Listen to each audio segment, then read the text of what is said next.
Subscribe करें श्री चिन्मयानंद बापू जी के YouTube channel को और हमारे वीडियोस को सबसे पहले देखने के लिए बेल आइकॉन को दबाना न भूलें। ये केवल और केवल संभव हो पाया तो संतों की कृपा से। मेरे ऊपर संतों की बड़ी कृपा हुई। मिले कोई ऐसा संत फकीर, पहुंचा दे दो भव दरिया के तीर, पहुंचा दे दो भव दरिया के तीर, पहुंचा दे दो भव दरिया के तीर, पहुंचा दे भव दरिया के तीर। मिले कोई ऐसा संत फकीर, पहुंचा दे दो भव दरिया के। मिले कोई ऐसा संत फकीर, पहुंचा दे भव दरिया के तीर, भव दरिया के भव दरिया के ऐसे संतों को प्रसन्न करिए। तब नारद जी ने ही चतुश्लोकी भागवत का ज्ञान दिया और नारद जी वहां से पधारे। नारद जी के जाने के बाद वेद व्यास जी ने सरस्वती नदी में स्नान किया। वहीं शम्याप्रास नाम का उनका आश्रम है और अपने आश्रम में आए, ध्यान किया श्री हरि का और ऐसे समाधिस्थ हो गए व्यास जी। इन्हीं 4 श्लोकों की व्याख्या करते करते करते 18,000 श्लोक बना डाला।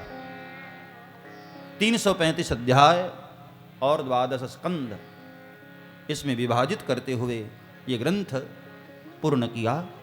श्रीमद्भागवत महापुराण की बड़ा प्यारा ग्रंथ तैयार हुआ श्रीमद्भागवत। अब भागवत तैयार होते ही व्यास जी का मन संतुष्ट हो गया। अब ऐसा लग रहा था कि हां, अब मैंने कुछ किया। लेकिन संत है ना, कोई भी कार्य अपने लिए नहीं करते हैं, दूसरों के लिए। स्वयं न खादन्ति फलानि वृक्षाः, वृक्ष अपने फल को कहां खाते हैं? नदियां अपने जल को स्वयं कहां पीती, वो सब दूसरों को। संत जनों का भी स्वभाव तो यही है। संतों का हर कार्य दूसरों के लिए होता है।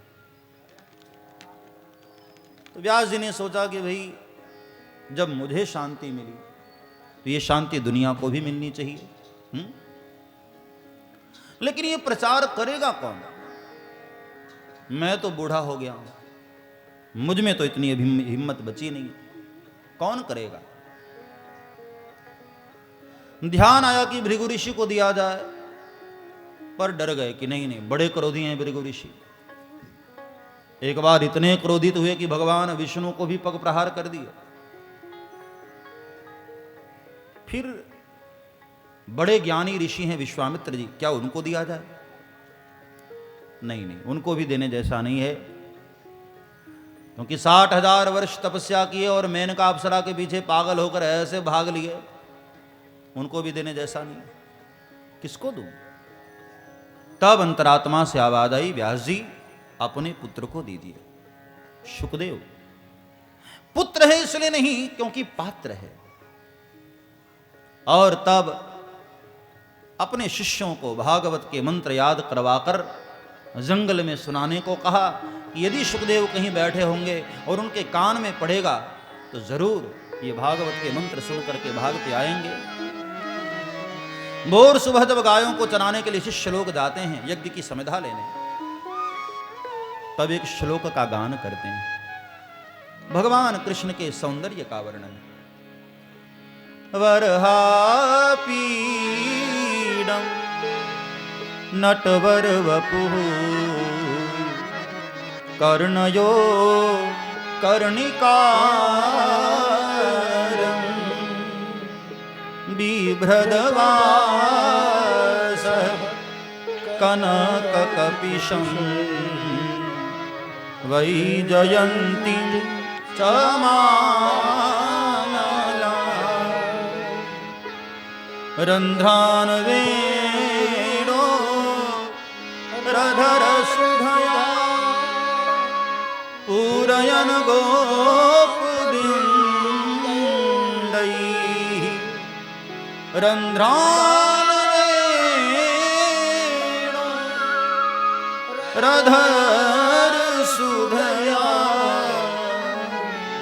पूरयन् गोपवृन्दैः वृन्दारण्यं स्वपदरमणं प्राविशद गीतकीर्तिभिः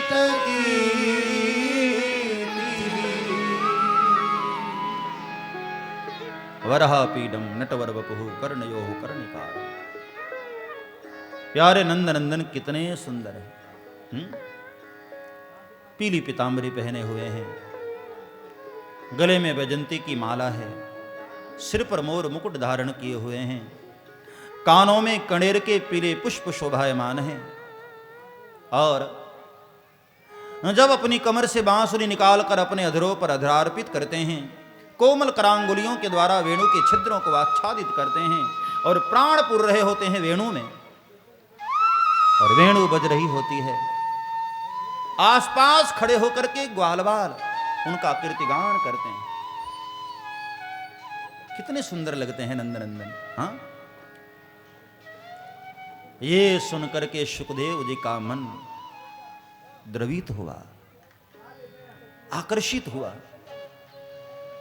सब्सक्राइब करें श्री चिन्मयानंद बापू जी के YouTube चैनल को और हमारे वीडियोस को सबसे पहले देखने के लिए बेल आइकॉन को दबाना न भूलें।